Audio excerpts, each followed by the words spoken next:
안녕하세요. 리서치 헬퍼 박 대표입니다. 제가 오늘 설명드릴 내용은 우리가 이제 정부 지원 사업들이 이제 계속해서 나올 거고, 아마 다음 주에도 이번 주부터 이 패키지 지원 사업들이 계속 나올 예정이긴 합니다. 그거 얘기를 드리면서 우리가 어떤 전략을 짜야 되는지 그거에 대해서 좀 설명드리도록 할게요.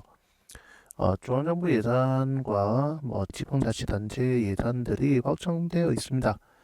그래서 우리가 흔히 얘기하는 예비 창업 패키지, 초기 창업 패키지, 이 창업 도약 패키지 진행하는 것들은 다들 아시고 계실 거라고 생각이 들고, 그 다음에 우리가 자주 얘기되고 있는 중심대학, 그 다음에 창업 성공 패키지, 제도전 성공 패키지, 그 다음에 신사업 창업 사관학교까지 이런 부분들이 있다는 거.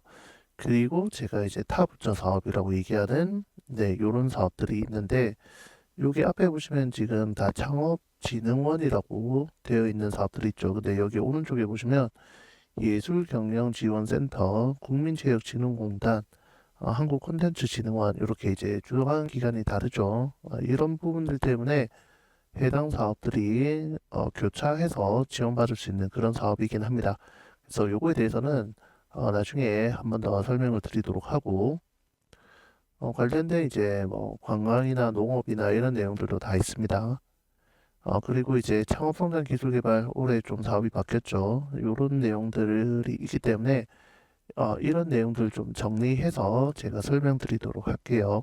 네, 3년 이하의 기업 같은 경우에는 이제 요거를 보면서 설명드리면 처음 이제 예비 창업 패키지 또는 창업 중심 대학을 통해서 패키지 지원 사업을 받거나 아니면 이제 신사업 창업사관학교를 시작하시는 분들이 있어요.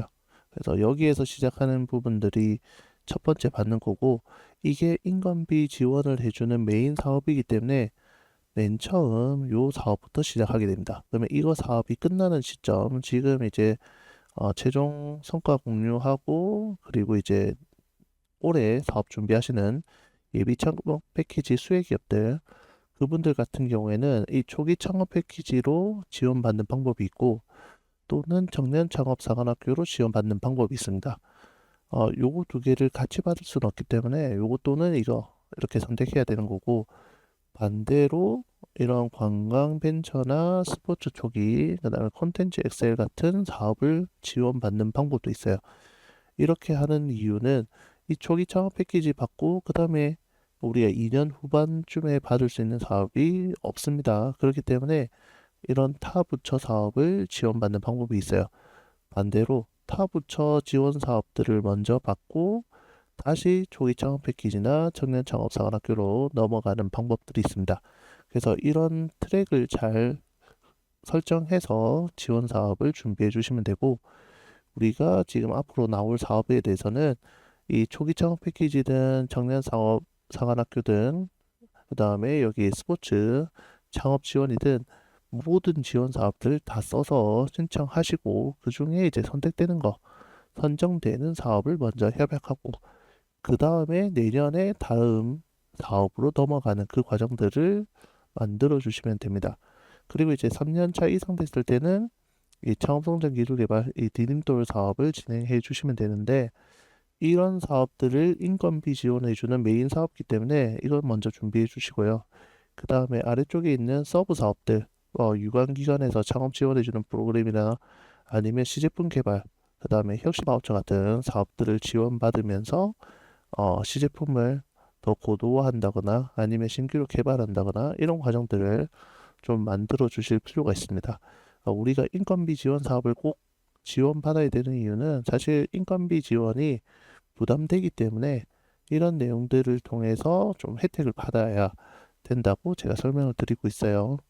네, 그리고 4년 이상 된 기업들은 매출 10억 안 넘어간다, 10억 이하다라고 하면 이 창업도약 패키지나 지역기업 역량 강화 사업들 이런 것들을 준비하시거나 그 다음에 이제 콜라보 R&D 이렇게 이제 3학년 콜라보 R&D를 준비해 주시는 게 좋습니다. 우리가 연구개발 실적이나 이런 것들이 좀 약하다고 하면 학교나 아니면 연구원들과 같이 R&D 과제를 기획해서 들어가는 방법이 있다는 거죠. 매출이 20억 이상 된다고 하면 타부처 7년 이하 지원 사업이나 10년 이하 지원 사업들 또는 이 초격차 스타트업 또는 이 시장 대응형 R&D 쪽으로 이제 넘어가시면 된다는 거. 그래서 매출이 어느 정도 제가 기준을 잡아 놓은 이유는 내가 언제 이 사업을 준비해야 되는지 매번 물어보시는 분들이 있기 때문에 이게 절대적인 기준은 아닙니다. 매출 10억 이하가 되었다고 해서 꼭 요 사업을 해야 되냐 그런 건 아니라는 거고, 그냥 전체적으로 제가 요 정도 기준에서는 이렇게 하시는 게 좋다. 요 앞에 있는 숫자 요거는 이제 4년 차, 그다음에 5년 차 요런 것들을 나타낸다는 거고, 앞에서도 보시면 이제 1년 차 때 1번을 선택하든 2번을 선택하든 3번을 선택하든 그 과정들이 있으면 좋을 것 같다는 거고, 그 다음에 이제 2년 차로 넘어와서는 이렇게 진행된다는 거. 그래서 1년 차 때 서브 사업으로 지원받는 프로그램들, 2년 차 때 서브로 받는 사업들을 이렇게 나타내는데 섞여도 상관없습니다. 어떤 거를 먼저 받든지 그건 중요하지 않다는 거죠. 그래서 우리가 전반적으로 정부 지원 사업을 어떻게 준비해야 되는지 그거에 대한 전체적인 로드맵이라고 봐주시면 되고요.